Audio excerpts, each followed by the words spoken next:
Welcome to 15 Minutes Consulting Best Practices. My name is Maria Isabel Rios, and as you can see, I am not joined by David today. David is observing Yom Kippur, and we hope that everyone who is also observing Yom Kippur has an easy fasting today. If you can, as you come in, please type your questions in the comments. What's on your mind? What do you want to talk about today? As you know, those of you who are familiar with this format, we answer your questions about how to empower your consulting firm, how to grow it, or anything that's on your mind related to your consulting firm. And we give us practical and tactical advice as we can. All right, Deidre, please pose the first question that has been submitted for today. Right. How should I handle a client that delays their part of our work together? We have a tight timeline, and they aren't getting back to us quickly when we send them things to review. How do I protect the firm since we can deliver results on time? All right. Thank you, Andrew, for submitting your questions. This is not an atypical situation, unfortunately. Quite a few of us have found ourselves in the same spot where your team is going with a lot of a fast pace and getting there, and you need input from a client, and your client organization, for whatever reason, is not working at the same speed. So, two potential routes. If the client lies in the critical path for your project, talk about it with them. Be open and be transparent. First step, I would suggest problem solve together. How do we get this piece unstuck? And your conversation can be as simple as saying, look, it seems we're getting stuck somewhere. Data is not coming as fast as we need to, or your reviews are not coming as fast as we need to. What do we do to get it unstuck? If you still don't get traction from your client after that conversation, then talk to the leader on your client side. Have the leader lean on their people and inject some kind of fuel into that fire so that your client organization accelerates. That's one proposed path. The other proposed path is if your client is not in the critical way of solving your engagement, then the suggestion is you keep going. Give the client gaps as much visibility as your team management approach allows. Be right side up. Be kind to your client and build them up instead of bringing them down, but highlight, look, this information, we don't have it. And so we're advancing with the hypothesis that the information will come later, or that the current data supports the historical data or builds on the historical data. And given the culture of your client, give it as much visibility as you can, but keep going. If the client pieces are not in your critical path, keep going. All right. Deidre, can you put up the second question, please?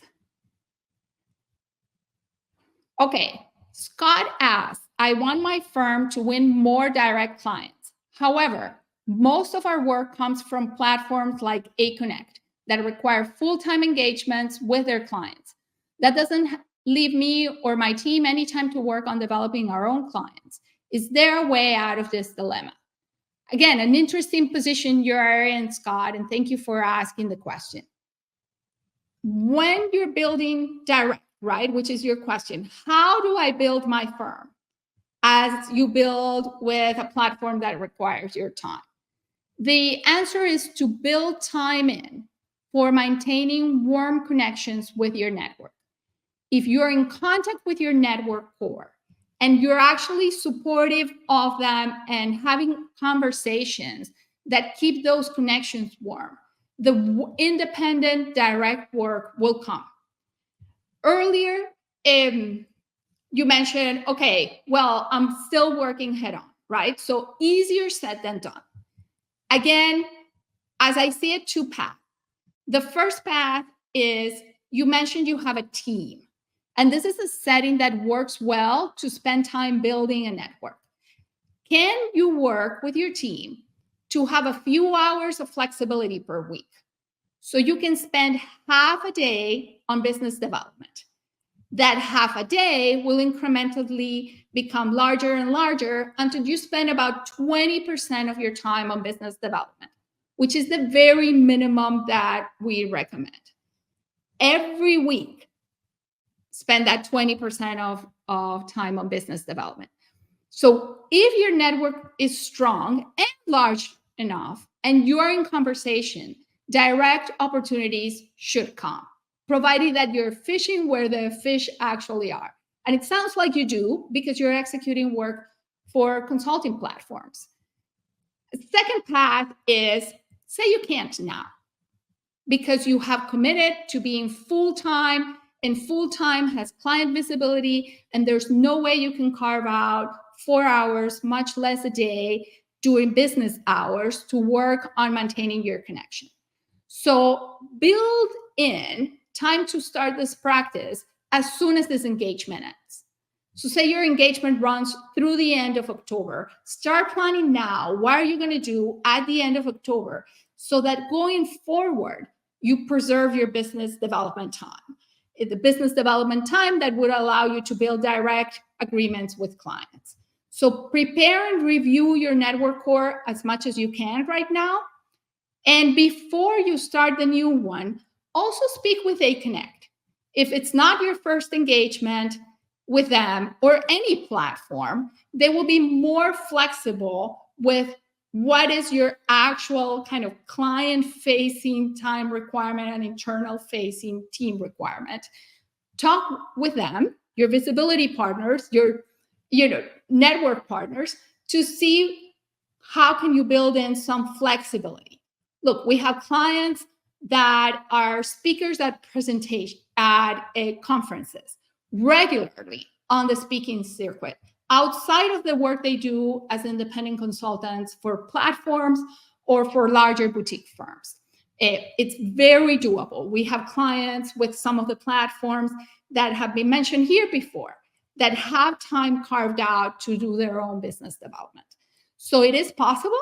It requires thoughtfulness and organization and perhaps patience. All right, we have a question from Catherine. Catherine, you have team members in your consulting practice that are now fully remote because they moved to a different country. You find it cumbersome and stressful to have to track their work and performance. They're not all proactive to keep you updated on their work. Are there any proven tools or habits or processes that you can recommend for decreasing the mistrust and oversight in such a setup? Interesting question, right? Most of us find us today either fully remote on some version of remote or virtual, whether we're in the same country or we're time zones away. And I get it from your question, Catherine, that the time zone may come into play, right? That there may be different time zones with a team. So the first thought is build practices, internal team practices that promote a fluent exchange of communication. Where's your project at?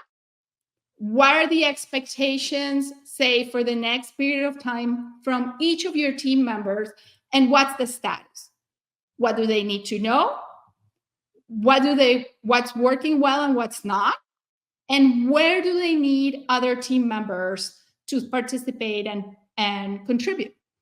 This way, you will have not only visibility of what's the status of their work, but you will also have visibility of where will they need you? Where do you, as a leader, want to intervene, want to have more of a hands-on approach and a hands-on exchange with them? And in building those practices, you also create a culture where the team is transparent about how and where they're working and what they're collaborating on. And hopefully this helps. If not, drop me a note and we'll build more offline. All right. I think we have time for perhaps one more question, Deidre. Should we consider applying to the XYZ Association, to speak at the XYZ Association annual meeting It requires us to pay for travel expenses, plus a booth, plus expensive passes. And this question is from Nancy. Thank you, Nancy. All right. Here's the thought. Will the conference be overflowing with potential buyers for your consulting business? That single answer changes what you would want to do and how you would want to do it. Speaking is a marketing tool that works well when it puts you in a room full of buyers or even highly influential recommenders, right? So either folks that could potentially be your A1s or your A2s. If there's a mix and the volume of potential prospects for you is not high enough, then that's probably not an event you would want to speak in. How much you can afford to pay depends on how many of those buyers you're guaranteed to touch. And if you noted, I said guaranteed, right? So a lot of this depends on communication with the event folks. You likely want to see a list of who's coming and map that list to potential folks, whether they're potential candidates for your network core or not, whether you know them already or not. If someone is asking you to speak, at a minimum, they should provide complimentary passes to the events. Another note is you talk about a booth. Most consulting is usually not well sold through a booth. You're at an event, you have your booth, but that's not how consulting is bought. Consulting is bought based on relationships, based on trust, and knowing each other's business really well. And a booth is not really conducive to all of that. So push back on the booth or tell them all together, you're not interested in setting up a booth.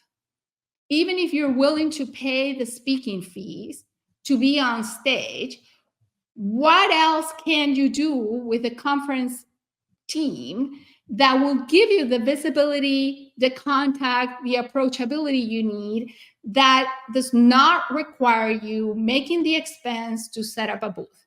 Because then once you set up a booth, number one, you kind of have to be there, or somebody from your firm has to be there and has to take care of maintaining the booth and welcoming folks who pass by. And what are you going to do with the space to make it somewhat interesting? It adds another layer of expenses. It probably implies you have to go to the event with somebody else. And unless you have a service that is repeatable, that can be done one to many, and that can be bought on the spot, your consulting firm's target is probably not going to be found through a booth placement. So push back on the booth if you agree on the speaking. And in order to determine whether fees are okay, too high or too low, think exactly how many folks are there who are your potential buyers, and how can you increase your points of contact with them so that you can actually prepare or have a conversation about their business and about your level of support. All right, it seems we are ready to run out of time today. As incredible as it seems, we ran through 14 minutes and change. So 4 call to actions for you. As you can see, we've had here a way of connecting with David and with myself. Don't forget to do that. We'd love to connect with you personally through LinkedIn. Please do so if you haven't done already. Our second request of you is that you subscribe to the articles that David publishes every week. They're interesting, they're fun, they're full of tips on how to run or improve the run of your consulting firm. The comments in the article are often gold themselves. So they're worth also, if you go through all the articles and you browse through them, they're worth taking a read. Another request is that you submit your questions. Like the folks that we answer questions from today, you can always submit them here. You can always send us a message through LinkedIn. And if not, use info@davidafields.com. And our last request is that you add to your calendars, if you like to come here every Monday, that you add to your calendars davidafields.com/Monday Live. And that will get you here every Monday. So the link updates automatically. All right. Thank you so much for your time today. It's been a pleasure. See you next Monday, God willing. Ciao.